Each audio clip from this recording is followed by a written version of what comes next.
Hi friends, నేను మీ doctor జంగం Vishwanath, psychology మరియు PIE ఫ్యాకల్టీని, అంతేకాక మీకు ఇష్టమైన శ్రీ విద్య పబ్లికేషన్ పుస్తక రచయితని. ఈరోజు మన టాపిక్ ఏంటంటే, మీరందరూ ఎలా చదువుతున్నారు, అంటే ఏం చేస్తే ఎలా చదివితే బాగా చదివినట్టు. ఎందుకంటే ఎంత చదివినా ఇప్పుడు మాత్రమే చదువుతారు, తర్వాత చదవడానికి అవకాశం ఉండదు. ఎందుకంటే దానితో పాటు మిగతా వాళ్ళు ఎలా చదువుతున్నారు, సీరియస్ అభ్యర్థులు ఎలా చదువుతున్నారు, చదివితే ఇలా చదవాలి అనే విషయం మీకు కనుక తెలిసి ఉంటే మీరు కూడా అలాగే చదువుతారు. ఎందుకంటే కాంపిటీషన్ చాలా ఉంది. విజయం పొందడం, విజేతగా నిలవడం చాలా చిన్న విషయం ఏం కాదు. చాలా పెద్ద త్యాగాలు చేయాల్సి ఉంటుంది, చాలా పెద్ద పెద్ద పనులు చేయాల్సి ఉంటుంది.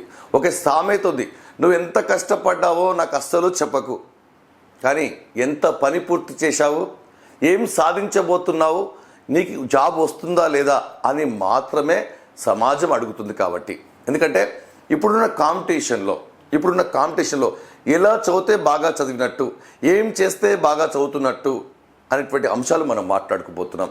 మీరు అనుకుంటారు విజేతలందరూ మన మధ్యలోనే ఉంటారు. అవును, మన మధ్యలోనే ఉంటారు. మరి మనం కాదా? మరి మీకు ఒక విషయం తెలుసా, విజేతలు మన మధ్యలో ఉండరు. అసలు విజేత ఎవరి మధ్యలో ఉండడు? విజేత మన మధ్యలో ఉండడు. ఎందుకంటే విజేత ఎవరికి కనిపించాడు కాబట్టి. ఆయన పుస్తకాల మధ్యలో ఉంటాడు. కాబట్టి ఆయన సెల్ ఫోన్ చూసేది కేవలం టైం కోసం, బాగా మంచి టైం కోసం. మరి ఆయన అప్పుడప్పుడు లైబ్రరీ నుంచి ఇంటికి వస్తాడు, కానీ మిగతా వారు అప్పుడప్పుడు ఇంటి నుంచి లైబ్రరీకి వెళ్తారు. మనం పేపర్లో న్యూస్ రాగానే మనం లైబ్రరీకి క్యూస్ కడతాం. కాబట్టి మిత్రులారా, విజేతలు చాలా విపరీతంగా చదువుతున్నారు, ఎవరి మధ్యలో లేరు. విజేతలు ఎక్కువ పుస్తకాలు చదువుతున్నారు, ఎవరికి కనిపించట్లేదు. ఎక్కువ పుస్తకాలు చదువుతున్నారు, ఎక్కువ సమాచారాన్ని చదువుతున్నారు, ఎక్కువ సమయాన్ని కేటాయిస్తున్నారు. వారు పుస్తకాల మధ్యలోనే పడి పొర్లాడుతున్నారు, పుస్తకాల మధ్యలోనే నిద్రపోతున్నారు. వారికి కళ్ళు మాత్రమే పనిచేస్తున్నాయి, చెవులు అస్సలు పనిచేయట్లేదు.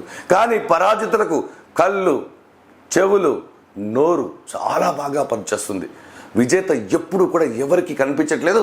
రకరకాల పుస్తకాలను తీసుకున్నప్పటికీ కూడా ఒక్కొక్క పుస్తకాన్ని రకరకాల యాంగిల్లో విపరీతంగా చదువుతున్నాడు.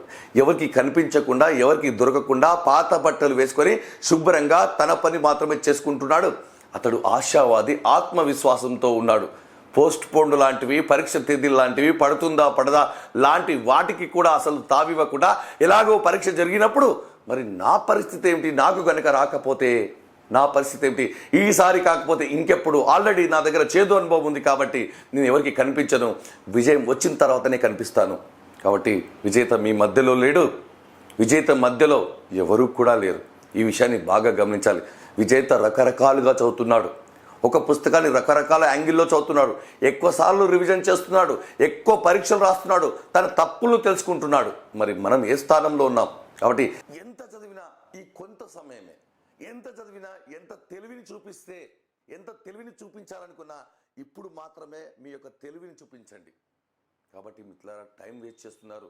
నోటిఫికేషన్ పడుతుందా పడదా, వస్తుందా రాదా, మధ్యలో టెట్ ఉంటుందా, ఇలాంటి మాటలతో కాలయాపన చేసే బదులు పుస్తకాలతో కాలయాపన చేస్తే అది మనం విజయపు అంచులకు తీసుకెళ్తుంది. కాబట్టి మన దగ్గర సమయము లేదు అనే విషయాన్ని గుర్తుపెట్టుకోండి. ఇప్పుడు ప్రారంభించినా నేను గెటాన్ కాగలనా అంటే వేగం పెంచితేనే కాగలవు. ఇంతకుముందు నడిస్తేనే కాగలవు, ఇప్పుడు పరిగెత్తే వరకు తెచ్చుకున్నావు. కాబట్టి దయచేసి మీరు ఇంకా గనక దాదాపు 14 గంటలు గనక చదవకపోతే, కాలయాపన చేస్తే గనక విజయం మీ దరిదాపు కూడా రాదు. కాబట్టి మిత్రులారా, మీకు తెలుసు, డిప్యూటీ డిఓ అభ్యర్థులు చాలామంది ప్రభుత్వ ఉద్యోగాల్లో ఉన్నప్పటికీ కూడా ఉన్నత స్థానంలో ఉండాలనే పట్టుదలతో, అకుంఠిత దీక్షతో రేయింబవళ్ళు బాగా చదువుతున్నారు. ఒక ప్రశ్నను విడమర్చి రకరకాలుగా చదువుతున్నారు. ఎలాంటి ప్రశ్న వచ్చినా సరే సమాధానం చేసేటట్టుగా వారు ప్రిపేర్ అవుతున్నారు. అంటే జాబ్ ఉన్న వారే, ఉన్నత ఉద్యోగం, ఉన్నత స్థాయిలో ఎదగాలనే కోరిక ఉన్నవారే ఆ విధంగా చేయగలుగుతున్నారు. కాబట్టి మరి మనం ఖచ్చితంగా కష్టపడాల్సిన అవసరం ఉంది. మరి అంతేకాకుండా మిత్రులారా, మీకు అందరికీ తెలుసు, మన యాప్లో లైవ్ క్లాసులు జరుగుతున్నాయి. ప్రతిరోజు 8 గంటలకు తెలంగాణ వారికి మరియు ఆంధ్రప్రదేశ్ వారికి విద్యా దృక్పథాలకు సంబంధించి క్లాసులు. మీరు మీ కోర్సు ఓపెన్ చేయండి, 8 o'clock మన క్లాస్ స్టార్ట్ అవుతాయి. కాబట్టి లైవ్ క్లాస్ లైవ్లీగా ఉంటాయి. మీ లైఫ్ను మార్చుకోండి. మంచి జీవితానికి కావాల్సిన సందేశాన్ని మనం నింపుతాం, ఆత్మవిశ్వాసాన్ని నింపుతాం. ఈ సబ్జెక్టును మాకు వదిలేయండి, సైకాలజీ పర్స్పెక్టివ్స్. కాబట్టి తెలంగాణ వారు ఈ కోర్సు ఓపెన్ చేయండి, ఆంధ్రప్రదేశ్ వారు ఈ కోర్సు ఓపెన్ చేయండి. అక్కడ మీకు షెడ్యూల్ కనిపిస్తుంది. ప్రతిరోజు రాత్రి 8 గంటలకు ఖచ్చితంగా మనకు పిఐఈ విద్యా దృక్పథాలు, తర్వాత సైకాలజీ ఉంటుంది. లైవ్ క్లాసులు వినండి. ఏ అనుమానంలో సరే తీర్చుకోండి. మీకు మెసేజ్ కూడా వస్తుంది. మరి మీరందరూ మనస్ఫూర్తిగా మా మాటలు విని మారుతారనే ఉద్దేశంతో ఈ మాటలు. కాబట్టి మా ఛానల్ మీరు ఖచ్చితంగా సబ్స్క్రైబ్ చేసుకోండి, మన యాప్ను డౌన్లోడ్ చేసుకోండి.